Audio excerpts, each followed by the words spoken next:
En este programa ya saben ustedes que nos preciamos de traer a gente interesante, a gente a la que nos apetece conocer o recuperar, porque el caso de nuestro invitado de hoy es el de una persona muy conocida hace bastantes años en nuestro país, que bueno, pues después ha ido dedicándose a otras cosas y ahora pues no suele salir demasiado en los medios de comunicación. Hemos tenido la oportunidad de traerle y les diré como apunte previo que este señor empezó medicina, acabó físicas, trabajó como meteorólogo en televisión española, fue muy popular en su momento, a la altura de los hermanos, no, de los primos, me parece que era Medina, Mariano Medina y Fernando Medina, de Eugenio Martín Rubio, que también vivió muchos años en la Comunidad Valenciana, en concreto en Alicante, ese famoso que se afeitó el bigote porque falló una previsión.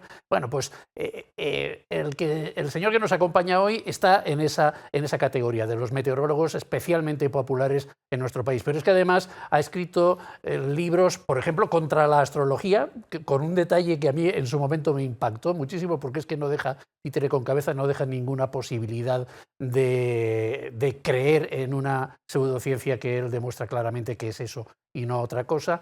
Él ha cantado y él ha hecho tantas cosas que no vamos a tener tiempo de contarlas todas. Don Manuel Toaria, muy buenas tardes. Hola, buenas tardes. Esto de la meteorología es lo que más le ha marcado a usted.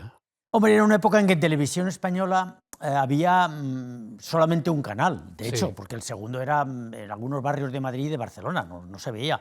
Y era solo un canal y el telediario tenía el de mediodía, que el que salía Mariano Medina, que por cierto Fernando era hermano suyo. Era hermano, pues sí, pues sabía que eran familiares. Y pero... era el correturnos de Fernando sí, y de mí. Yo salía por la noche y él a mediodía. Yo salía a las 9.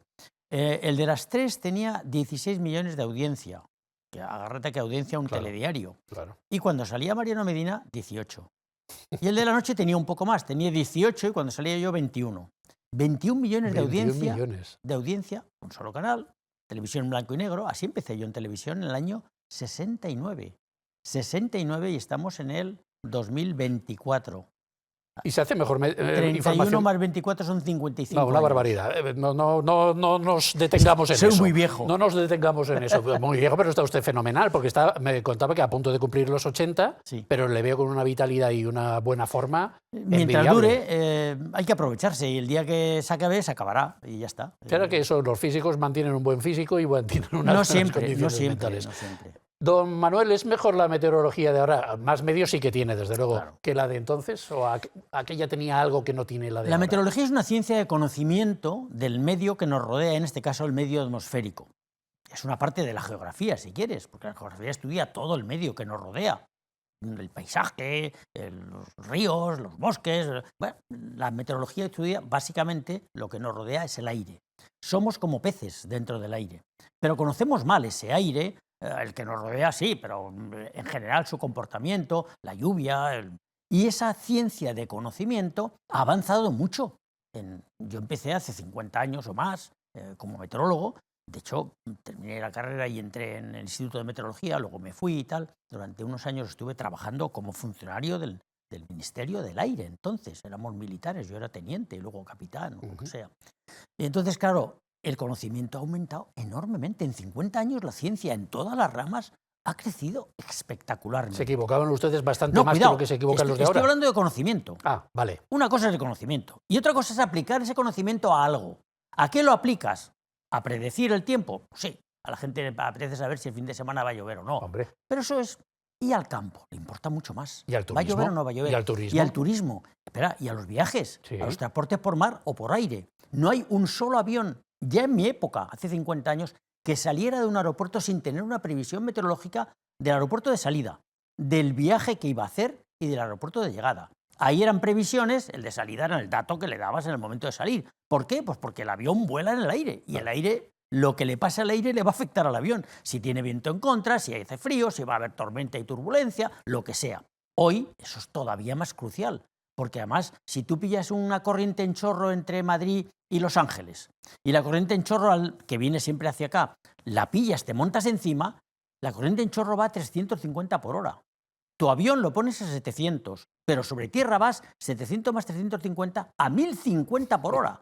Y vas al ralentí prácticamente, claro, subido, y vas a 1000 y pico kilómetros por hora, tardas mucho menos y ahorras toneladas y toneladas de combustible. Pero la ida es al revés. A la ida tienes que evitar el chorro y a lo mejor hacer muchos más kilómetros solo por no encontrarte ese viento tan fuerte en contra. Todo esto es meteorología y es predicción a corto plazo. Luego, ¿quieres predecir mejor? Claro, ¿cómo vas a predecir mejor? Si conoces mejor el medio, tienes que hacer mejores predicciones. ¿Y se divulga mejor ahora la meteorología que antes? Sí, yo creo que sí, en general sí. Cuando empezamos nosotros teníamos muy pocos medios. Por ejemplo, no había satélites. Sí. Ninguno. No había ordenadores para calcular muy deprisa los mapas futuros o lo que sea. No había el conocimiento profundo de la ciencia que gobierna los movimientos de aire a corto plazo y tal, como ahora lo tenemos. No teníamos la información tan inmediata que tienes ahora por Internet. Yo sé lo que está pasando hoy. Ahora mismo lo puedo mirar en mi móvil y ahora mismo te digo en menos de un minuto el tiempo que hace ahora mismo en Indonesia. Te puedo decir el tiempo que hace en Nueva Zelanda. Te puedo decir si está lloviendo o no en California, en casa de mi hija, que vive en California. Te lo puedo decir ahora. En mi época te daban partes cifrados que había que descifrar y colocar en el punto donde había partes cifrados, que eran en muy pocos sitios. Entonces, claro, esto es del cero casi al infinito. ¿Cómo no van a ser mejores las predicciones ahora? ¿Y se divulgan mejor? Sí, porque los medios de la tele hoy día, la animación, en nuestra época no teníamos animación. Bueno, pero ustedes tenían una personalidad muy acusada, los Medina, sí. Usted, Martín Rubio... Bueno, éramos todos profesionales. Sí. Estaba Pilar Sanjurjo por la noche, sí, Pilar Sanjurjo, yo por a las 9 de la noche, Pilar Sanjurjo a las 12, Mariano Medina a las 3, y Martín Rubio y Fernando Medina eran, en cierto modo, los correturnos. Luego, en una época, Martín Rubio estuvo sustituyendo a Mariano Medina, hubo ahí una pequeña pelea entre ellos y tal, pero luego aquello se resolvió y al final estábamos los 5. Duramos bastantes años. Yo luego me fui el primero que se fue.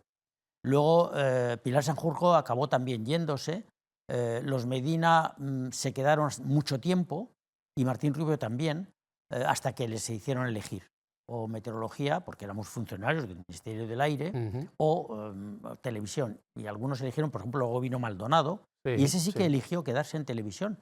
Y era un personal de televisión, pero con una formación de meteorólogo de alto nivel. ¿De los que han venido después hay alguno que le gusta a usted especialmente? Muchos. A mí me gusta, lo hacía bien Mario Picazo, lo hace muy bien Brasero. Roberto Brasero es muy televisivo. Había una chica hace mucho tiempo que lo hacía, se llamaba Minerva Piquero, que lo hacía con mucha gracia. Minerva Piquero, que luego presentó 3, informativos en Antena 3. Claro, lo malo, que estos ya no eran meteorólogos profesionales. Bueno, algunos lo son a medias, o lo son sin haber entrado en el Instituto de Meteorología, pero son buenos comunicadores de meteorología porque son físicos o son matemáticos o lo que sea, ¿no? Luego hay locutores que lo hacen bien también. El primero, Paco Montes de Oca, y se tuvo famoso como hombre del tiempo, y no era hombre del tiempo, era un locutor, pero era un buen locutor que se aprendía bien su noticia, que era la del tiempo, se lo explicaba bien el jefe, que creo que era Maldonado en aquella época, que sí que sabía de meteorología, y luego pues aquello funcionaba bien. En general, hoy día el nivel es mejor porque se hace periodísticamente mejor, con mejores medios televisivos y con mejor información de base de meteorología, del Instituto de Meteorología actual. Pues entonces, claro, ¿cómo no lo van a ser mejores? Mucho mejores que en mi época. Don Manuel, le voy a hacer la pregunta que supone usted, vamos, que está seguro usted que le voy a hacer. Pero lo voy a hacer de una manera diferente. Le voy a leer una frase de un político valenciano reciente y dígame usted qué le parece esa frase. No existen pruebas científicas absolutas que justifiquen que sea solamente el efecto del hombre o la actuación del hombre la que produce el cambio climático. A lo mejor estamos prohibiendo actividades que no es necesario prohibir. En gran parte tiene razón, no del todo. Yo matizaría. Por ejemplo, que todo el cambio climático que hoy detectamos con los medios que tenemos, que no son tampoco tan buenos, aunque son mucho mejores que antes, que todo sea de origen del hombre, no es verdad. No es posible, porque los ha habido en el pasado, mucho antes de que el hombre tuviera poder para afectar a la atmósfera de alguna manera. Si ha habido esos cambios climáticos, algunos de ellos brutales, en épocas muy antiguas, es verdad. Hace 600 millones de años, todo el planeta estuvo cubierto de hielo. Eso sí que era una glaciación, de verdad, pero hasta el Ecuador cubierto de hielo. Lo llamaban entonces Snowball Earth, la Tierra en forma de bola de nieve. Bueno, en otras épocas muy frecuentes, la Tierra no ha tenido nada de hielo en los polos. Ha hecho mucho calor, muchísimo más que ahora. Pero vamos, mucho más que ahora. En toda la Tierra fue cuando la vida eclosionó, porque la vida es amante del calor, no del frío. Entonces, ha habido esos cambios por razones geológicas, hace millones de años, ¿de acuerdo? No tiene nada que ver con el mundo de hoy, pero ha ocurrido de forma natural. Entonces, hay cambios climáticos mucho menos llamativos, mucho más pequeños, si quieres, en cuantía y en efectos sobre la biosfera, sobre los seres vivos y el planeta, que también han tenido causas naturales. Que ahora hay un cambio climático que puede ser más acelerado, es probable.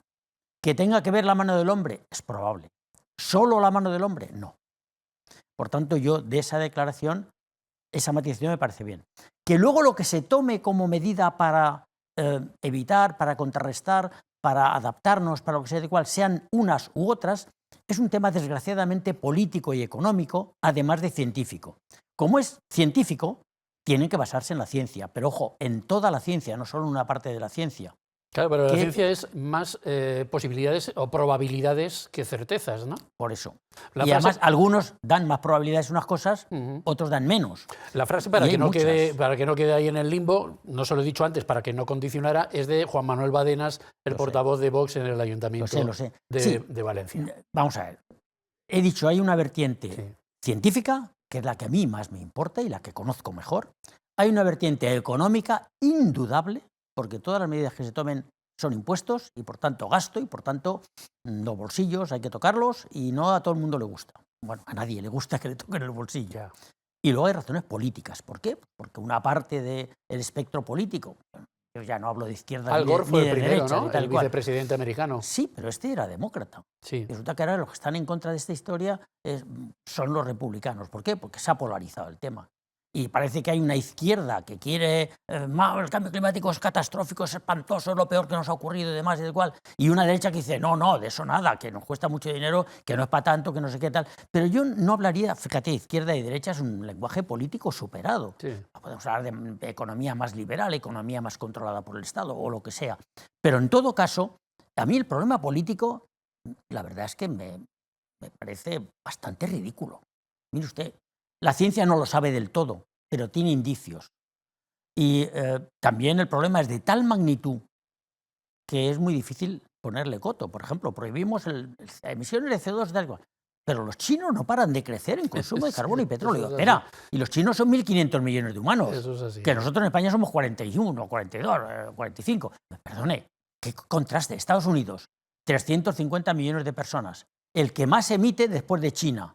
Y eso que ellos sí que han firmado todos los protocolos, mientras hay gobiernos demócratas, que luego llegan los gobiernos republicanos y se van para atrás de todo, pero siguen emitiendo más que nadie.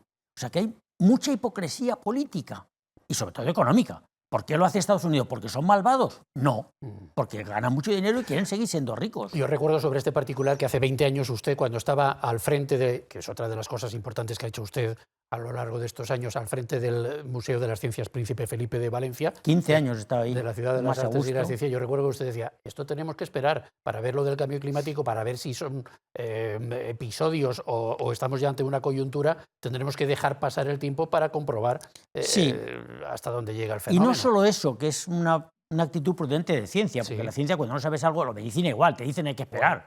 Hay una sospecha de no sé qué, pero bueno, vamos a ver más análisis, vamos a saber más. Y a veces no sabes lo suficiente nunca. Pero, ojo, hay un tema muy, muy importante en este asunto. ¿Qué es mejor? ¿Intentar evitarlo? ¿O el problema es de tal magnitud que es mejor intentar adaptarse y gastar el dinero en adaptarnos porque esto no hay quien lo pare?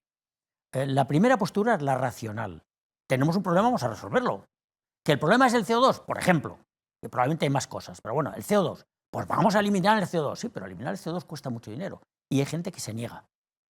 Ya hemos visto los americanos que están ahora a favor de controlar el cambio climático y los chinos, que les da igual todo porque están construyendo las mayores presas, las mayores centrales nucleares, están construyendo 20 centrales nucleares nuevas, las mayores fotoeléctricas, todo lo que tú quieras, y son los mayores consumidores de carbón del mundo, porque tienen 1/3 de las reservas mundiales de carbón. ¿Te crees que no lo van a quemar ese carbón en los próximos siglo, 2 siglos? Claro que lo van a quemar. ¿Por qué? Porque el carbón es muy barato.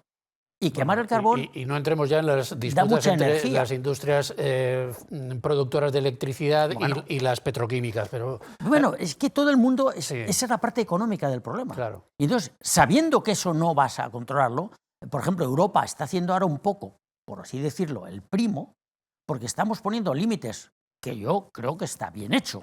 Límites muy serios al tema ambiental, a las emisiones de CO2, a no sé qué, tal, pero luego el resto del mundo no lo hace. Y si el resto del mundo no lo hace, nosotros estamos haciendo el canelo porque nos sale más caro toda la producción y no competimos en mercados internacionales. Don Manuel, ¿qué recuerdos tiene de su paso, de esos 15 años por el Museo de las Ciencias? Decían al principio, esto es dificilísimo de llenar, porque meter ahí exposiciones en fin, y actividades diversas en un espacio tan grande, pues era complicado. Y a usted supongo que más de un sudor le provocó... No, porque yo ya había dirigido museos y sé que eso... no Estuvo todo el mundo de la entiende. Caixa también anteriormente. Bueno, ¿no? había un problema político, Sí. que no se metían unos con nosotros, pero porque resulta que la Ciudad de las Ciencias antes fue Ciudad de las Ciencias Sí. y la pensó un gobierno socialista, con Lerma. Bueno, Charles Lerma fue el primer iniciador de esa historia. Luego llegó el gobierno del PP y pues amplió artes y ciencias, que me parece una buena idea porque la cultura es integral. Incluye también a la cultura científica. Y el Museo de las Ciencias es un museo de cultura científica, que también va unida a la cultura literaria, la cultura artística, en fin, tal. Bueno, a mí esa idea me pareció bien, pero claro, ya eso le parecía mal a los otros. Y entonces, una vez más, polarizamos políticamente un tema que es un tema en el que no hay que entrar, es un tema de cultura, y la cultura no tiene por qué estar politizada. Ya sé que luego la economía y la política lo intervienen en todo y lo ensucian, creo yo que lo ensucian, y lo digo porque soy viejo, en lugar de ayudar a aclarar el asunto. Mi impresión es que yo lo pasé muy bien haciendo el trabajo que hice, lo hicimos muy dignamente, el museo estaba lleno a tope, todo el mundo decía, ¿está vacío? No, está lleno. Lo que pasa es que por culpa de las evacuaciones de una superficie tan enorme, no podíamos ocupar toda la superficie. Yo no podía llenar aquello de cacharros, no podía, porque tenía que respetar aquello como si fuera poco menos que el Carrefour. De hecho, se aplicaban las mismas normas. Hombre, no teníamos la misma acumulación de gente, pero para evacuaciones en caso de tragedia y demás. En fin, en una palabra, mi recuerdo es extraordinario. Luego fui director científico de las Ciudades de las Ciencias, el hemisférico, luego empezaba ya el oceanográfico y tal, y yo recuerdo eso como un trabajo en el que yo jamás entré en el tema político, jamás. Mis jefes me permitieron no entrar para nada en el tema político, ya se metían ellos. Bueno, para eso estaban, eran políticos. Yo he tenido jefes políticos, siempre, pero era el máximo responsable científico, del contenido, de todo lo que allí se hacía. Y en eso debo decir que tanto, bueno, en mi época siempre fueron de gobiernos del PP, Sí. pues nunca, debo decirlo con toda honestidad, y no soy del PP, lo digo con toda claridad, que nunca jamás he trabajado a disgusto. He tenido jefes, unos mejores y otros peores, al principio extraordinarios, que entendieron bien qué encargo me habían hecho y la libertad que yo les pedí para trabajar. Por encima de todos esos jefes estaba Eduardo Zaplana, que ya sabe usted que está de actualidad porque tiene juicio estos días. No, por encima estaba José Luis Olivas, José que Luis también Olivas, ha tenido juicios, sí, pero por otras razones. sí. Pero José Luis Olivas tenía mucho más claro, creo yo, la idea de las Ciudades de las Ciencias que el propio Zaplana. Y luego, por debajo de José Luis Olivas, estaba María Pilar García Argüelles, Sí. y Javier Quesada. María Pilar García Argüelles también era más política, pero era una mujer, es, todavía está ahí, somos amigos, una mujer extraordinariamente sensata y respetaba mucho el trabajo de los expertos. A mí me contrataron como experto. Pues soy experto, oye, fiaros de mí y si no, echarme. Pero no me podéis estar todo el día pisando el callo. Y María Pilar García Argüelles siempre, Marilar, siempre estuvo ahí para defender lo que yo defendía. Olivas lo entendía siempre. Y Javier Quesada, que era más bien un gran teórico de la economía y un magnífico economista, hoy es el presidente de la Fundación de los Premios Jaime I, no me extraña, sucesor de Grisolía, no como científico, pero sí como responsable en Valencia de estos premios, que son los más importantes de toda España. Los Princesas de Asturias también son muy importantes, pero son internacionales. Este es que es español, estos premios. Bueno, pues Javier Quesada también estaba ahí al quite. Todo ese núcleo inicial y todos los que empezamos a trabajar allí, bajo este manto protector político, la verdad es que hicimos un trabajo en los 5 primeros años, yo creo que único. Usted está, estaba, no lo sé, en el jurado de los Princesas de Asturias, ¿no? Sigo estando. ¿Y qué? ¿Y le parece que los Jaume I están suficientemente reconocidos a nivel...? En Valencia poco, y fuera de Valencia mucho menos. Vamos a ver, los premios Jaume I son premios de excelencia en campos donde normalmente no hay grandes premios. Por ejemplo, emprendedores.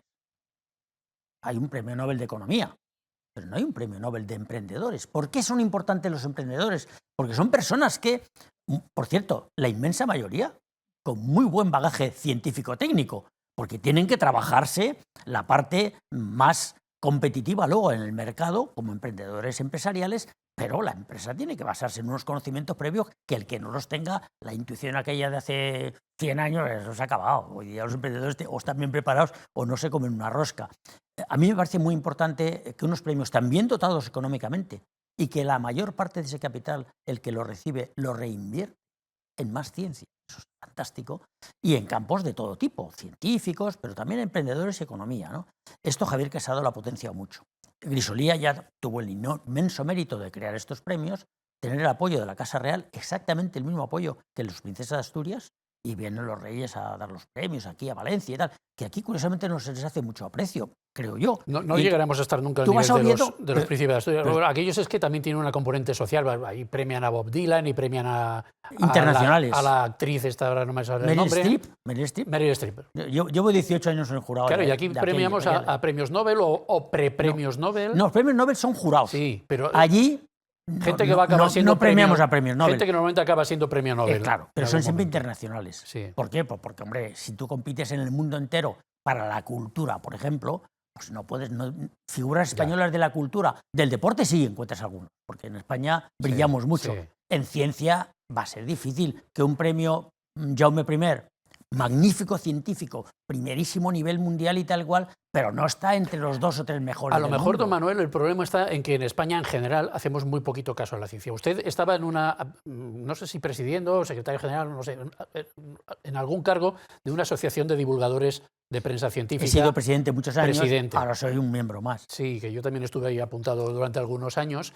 Usted ha promovido publicaciones como Muy Interesante, que es y conocer después. Conocer, que son santo y seña de la divulgación científica en España. Ha hecho podcast, ha hecho programas de radio, ha hecho prácticamente de todo en pro de la ciencia. Pero aquí seguimos sin darle el valor que a las artes, que a las letras. No estoy seguro. Lo que pasa es que la ciencia tiene 2 componentes. Una componente puramente investigadora, y esa anda por sus propios pasos. Universidad, doctores, centros de investigación, que habría que apoyar mejor con dinero público, sobre todo con dinero privado. Porque España nos quejamos mucho de que el Estado invierte poco en ciencia, y es verdad. Pero es que todavía las compañías invierten menos. En Estados Unidos el nivel es 60 compañías, 40 el Estado. Aquí es 70 el Estado y 30 las empresas. Hombre, vamos a ver, el Estado invierte poco. Pero si encima la otra parte, que es quien se va a aprovechar de los conocimientos, para generar patentes, para generar emprendedores, para lo que sea. Hombre, vamos a ver, en España... Luego España es un país que tiene el tamaño que tiene. Tampoco pidamos que España se parezca ni siquiera a Francia o a Alemania, que nos doblan en muchos aspectos. Pero, por supuesto, con Estados Unidos no tenemos nada que hacer. Pero cada 2 por 3 tenemos aquí a alguien que despunta, desde Avelino Corma a, bueno, no sé, a Morata mucha o gente. Muchos otros. De la Politécnica de Valencia, por ejemplo, están saliendo también rumbo a Estados Unidos muchos destacados investigadores, y sin embargo aquello no termina de ser valorado por la población. En España hay muy buena formación. En parte también porque los propios científicos no se dejan muchas veces porque la ciencia es internacional. La ciencia, la gran ciencia, la ciencia de investigación de alto nivel, es internacional. Y entonces, muy buenos científicos españoles se van por ahí fuera y luego allí encuentran mejores condiciones para investigar. No tanto de mucho dinero y tal, sobre todo mejores condiciones para investigar, mejores laboratorios, más dinero, sobre todo Estados Unidos o el centro de Europa. Yo tengo un hijo que es físico teórico. Está en Montreal. Le pagan el doble de lo que le hubieran pagado aquí, que tuvo la posibilidad de quedarse, y además tiene un laboratorio para trabajar como no podía soñar. Aquí también los hay, pero hay menos. Canadá o Estados Unidos tienen una densidad, lo que podríamos llamar una densidad crítica de investigación científica, que aquí sería solo comparable con la europea. Y ahora empieza a funcionar muy bien. Hay muchos españoles investigando en Alemania. Ignacio Cirac, un súper experto en computación cuántica, que puede tener un Nobel algún día, fíjate lo que digo, podría tenerlo. Trabaja en Alemania, porque en Alemania tiene los medios de trabajar y sobre todo es responsable de un laboratorio, el Max Planck y tal, de hacer cosas que aquí en España muy pocos pueden hacer. Y él no tenía sitio, se fue allí y trabaja muy bien, pero es español y es jurado de los premios Princesa de Asturias. Y no viene aquí a Valencia a los Jaime I porque muchos de ellos no tienen tiempo. Es decir, yo a muchas de estas personas los invitamos a los premios Jaime I como jurados. Y vienen ya 20 premios Nobel, que eso en el Princesa de Asturias los jurados. Sí, eso no tuvo hay premio Nobel. gracias al señor Grisolía en su momento. Y ahora Javier Quesada, que los mantiene y los incrementa, porque Sí. muchos de la época de Grisolía, como el pobre Grisolía también, se ha muerto ya. Sí. Bueno, pero Grisolía es un ejemplo también de una persona que estaba trabajando fuera y fue sí, pero fue recuperado, captado. fue recuperado porque aquí le ofrecieron un dinero para montar cosas. Sí. Que a otros no les ofrecen. Don Manuel, no nos quedan muchos minutos de programa y yo sí que quiero preguntarle 2 o 3 cositas más. Una, ¿en qué anda usted? Ya sé que está a punto de cumplir 80, pero no le imagino a usted parado. De momento hago mucha divulgación en ciertos niveles menos públicos que antes. Estoy en los jurados de los Princesas de Asturias, estoy apoyando los premios Jaume I, estoy metido en muchas batallitas y asesoro a toda una serie de organismos o empresas que me lo piden y que me pagan. Con lo cual soy un medio jubilado. Y luego aparte estoy medio jubilado. Es decir, también tengo un poco más de tiempo libre que antes y puedo viajar a ver a mis nietos, que muchos de ellos son universitarios y ya casi no los veo. ¿Y dedica usted tiempo a la guitarra y al piano y a piano cantar? Sobre todo, ahora más el piano. Sí, sigo tocando el piano. Lo he tocado toda mi vida. Terminé la carrera en su momento y me sigue produciendo mucho placer tocar. Y la guitarra también, porque yo creo que tenemos por ahí un vídeo de cuando estaba usted en Televisión Española tocando la guitarra y cantando. He grabado discos con canciones mías y canciones adaptadas de cuando yo pertenecía a un grupo que con Adolfo Celdrán en Alicante, ¿no? Adolfo es muy amigo mío. El cantautor alicantino. Catedrático de física. Sí. Cuidado, que somos físicos los dos. Sí. Y los dos músicos. A ver si podemos escuchar a Manuel Toaria tocando la guitarra y cantando un poquito. A ver si podemos... Ahí lo tenemos.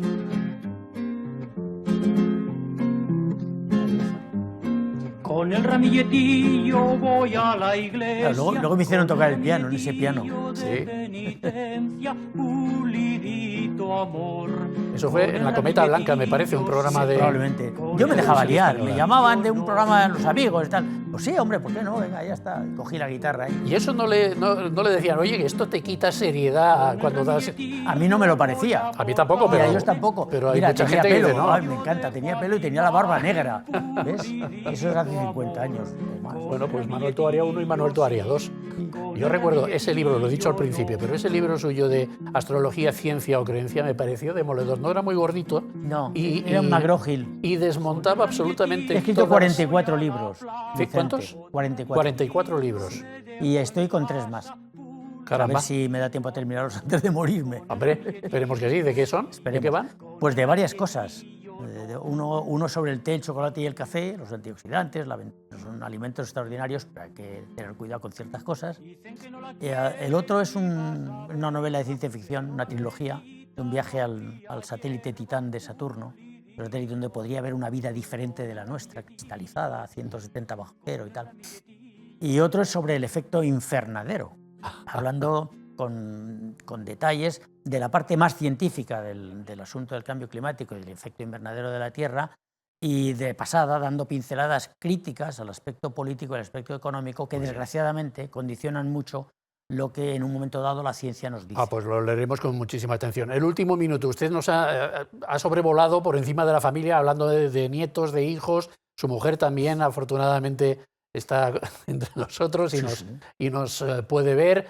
Y usted tiene un hermano famoso también. Mi hermano José Juan es el presidente de Metroscopia, que es probablemente la mejor empresa de sociología aplicada que hay en España, sondeos y demás, y trabaja todavía, tiene 2 años más que yo y sigue estando trabajando en su empresa todos los días. Y tiene a mi hijo José Juan, que es su ahijado, que tenía 53 años, como jefe de sistemas informáticos y telemáticos y tal. Mi hijo es matemático de esos puros, pero está muy metido en ese mundillo. Y la verdad es que él es más famoso que yo. Y tenía un hermano que se murió ya, que era aún más famoso que yo. Los dos son famosos y los dos están en el campo de la hechicería y la brujería, uno haciendo pronósticos del tiempo. Sí, pero permítame la broma. Los dos somos y el otro haciendo pronósticos electorales. Tremendamente racionales. Sí. Y los pronósticos electorales no es verdad. Las encuestas no son pronósticos. Son fotografías del momento en que se hace la encuesta. ¿Sirven para predecir? Sí, pero con márgenes de incertidumbre. Eso es lo que la gente no sabe. Eso es pura ciencia. Cuando hay márgenes de incertidumbre, eso es pura ciencia. Eso es ciencia. Don Manuel Toaria, ha sido un placer tenerle aquí y igualmente. Espero que tengamos muchas más oportunidades de reencontrarnos cuando edite usted esos libros, por ejemplo, sería un buen momento. Vale. Gracias. Gracias.